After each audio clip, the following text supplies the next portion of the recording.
Yang Allah tengok, yang manusia nilai nombor satu, awal-awal yang dia tengok apa dia? Perangai, akhlak.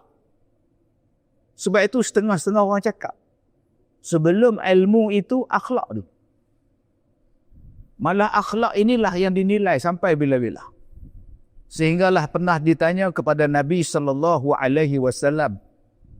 ditanya, siapa orang yang paling dicintai, siapakah orang yang paling disukai oleh Allah Subhanahu wa taala? Faman ahabbu ibadallah illallahi qala ahsanuhum khuluqan. Nabi pernah ditanya, ya Rasulullah, siapakah orang yang paling dicintai oleh Allah, yang paling disayangi oleh Allah? Maka Nabi SAW menjawab, ahsanuhum khuluqan, orang yang paling baik mereka itu akan akhlaknya. Bayangkan tuan-tuan, Allah mencintai siapa di kalangan kita? Yang paling baik akhlak dia.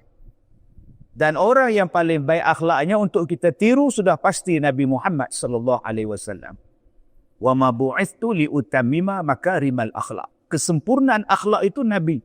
Maka Nabi diutuskan untuk mengajarkan kepada kita apakah dia akhlak yang sempurna, apakah dia akhlak yang terbaik.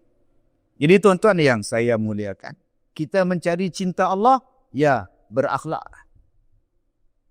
Kita mencari redha Allah, ya berakhlak.